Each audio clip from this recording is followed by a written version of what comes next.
Just outside the Zuurberg mountain village here in the Eastern Cape, and it's the start venue. It is the race village for the 2025 Great Zuurberg Trek. It's great excitement, riders getting their coffees and heading to the start line for stage one, around 52 kilometers, 1,000 meters of climbing, the first of three fantastic stages that'll give these riders plenty to enjoy over this Great Zuurberg Trek.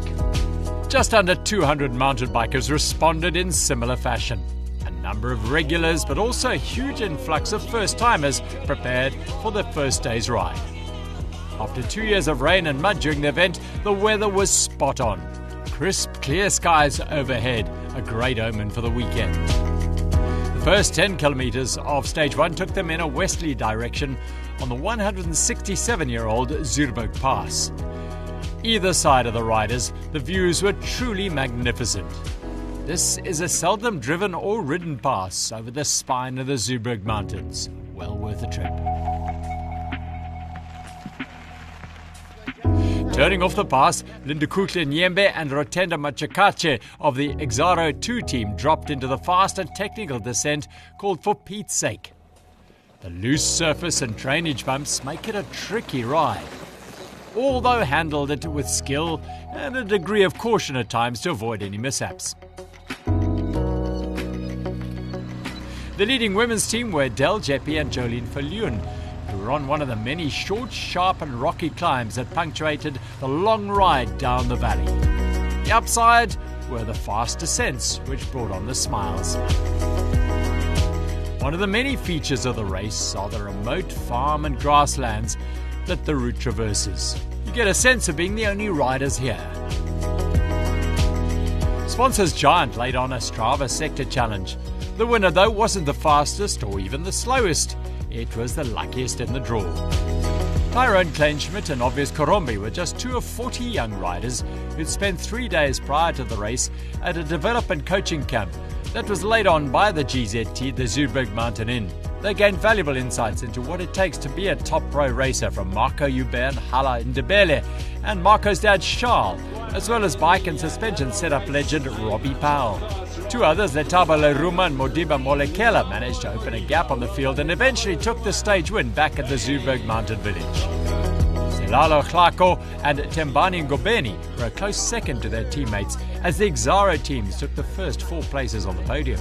I was struggling a bit on the climbs, but yeah, we got onto the descent, the steep descent, and then we tried to open the gap, but the guys closed the gap again. And then we had to come up with the strategy again. And then I could see them struggling a bit, and then we just decided to high up the pace on the climbs, and they just dropped. That's why we opened the gap. Adele Jeppe and Jolene Viljoen took the women's stage win in their first race together. Jolene is an accomplished triathlete, while Adele an experienced mountain biker.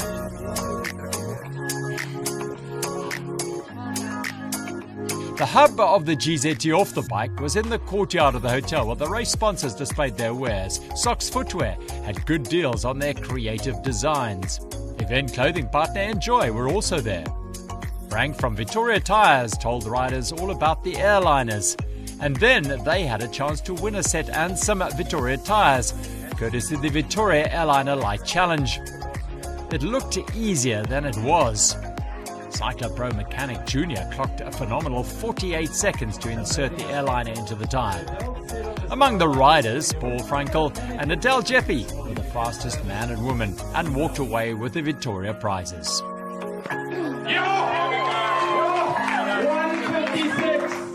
Cyclopro provided mechanical assistance, and with the help of Squirt Cycling products, the bikes were clean and ready to roll on the second morning. In store, perhaps the toughest of the 3 days, 68 kilometers and around 1,400 meters of climbing. The first-timers were loving the ride and the vibe. The ABSA She Untamed initiative was well represented, with 4 of their 5 riders tackling the GZT for the first time. Another sparkling morning as they charged away for another adventurous day on the bike.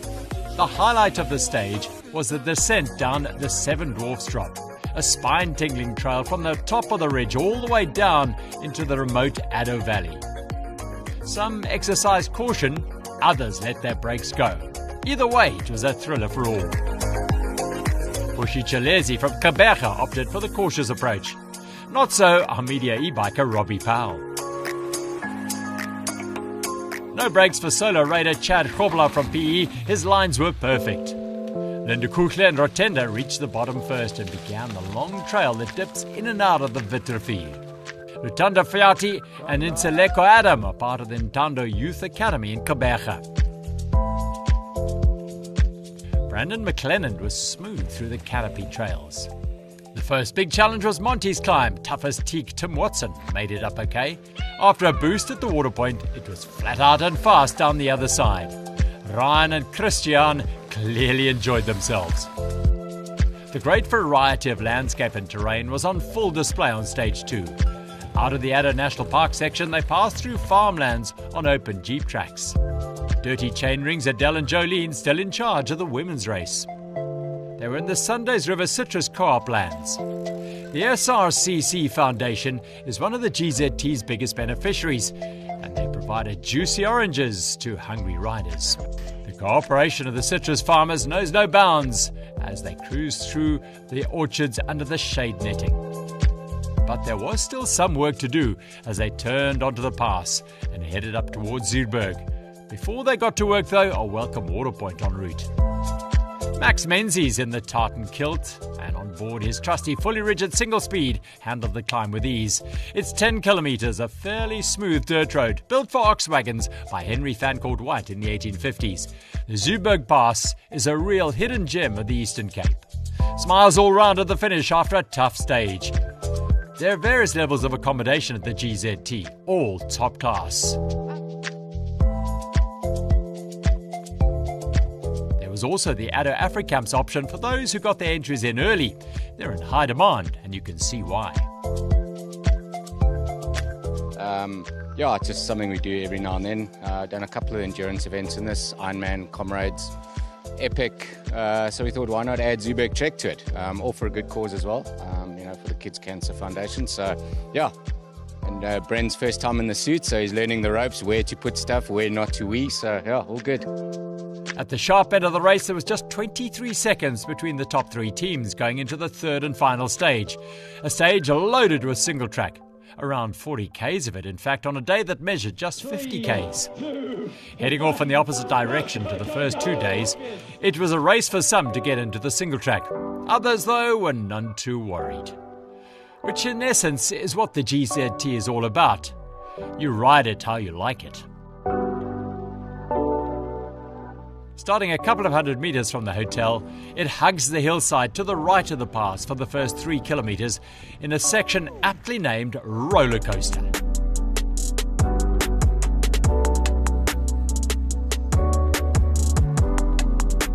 It's so lekker, you can't resist a little jump and roll.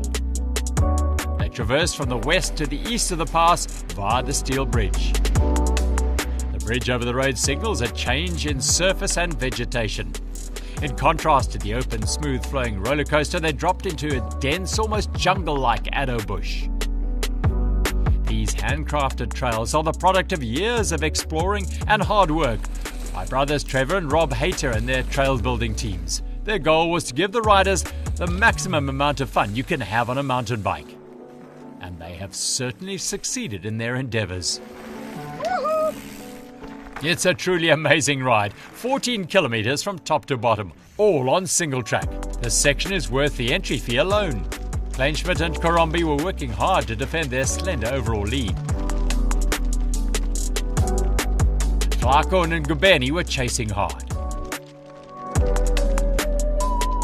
Grubbershuis came up for air at the first water point. Stage 1 winners, Exaro 1, Lerumo and Molekela, were leading. Also in the mix for the stage win were Albert Motokwani and Moteki Mojato. The last section of single track before the pass up to the finish took them through parts of the famed Hayterdale Trails XEO course, seen of many a national XEO race over the years. There was trouble for Clarko and Ngubeni at the last water point, a broken chain ruining their chances of a stage win. They were, though, calm and composed in repairing the chain. The race to the finish was on. A second passage of the Zuurberg Pass loomed, Tyron and Obvious emptying their tanks, but they were trailing teammates Letabo and Modiba by more than 2 minutes. Their overall lead, sadly, history now.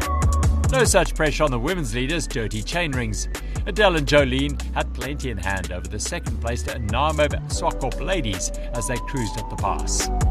A spiteful headwind made life tough near the summit, Letabo leading Modiba towards the Zuurberg mountain end. And the pair duly rolled into the finish as stage and overall race winners. A job very well done by two skilled and powerful riders. Like all the Exara Academy riders, they're resident at the Exara House in Pretoria and are coached by former pro Jaco Ferreira. The class of 2025 made a clean sweep of the podium at the GZT. Adele Jeppe and Jolene Viljoen took a third consecutive stage win in the women's race, celebrating a first race victory as a team. Medals and smiles all round after 3 days of exhilarating mountain biking in and around the Zuurberg range. After 13 years, the Great Zuurberg Trek remains an awesome experience on and off the bike.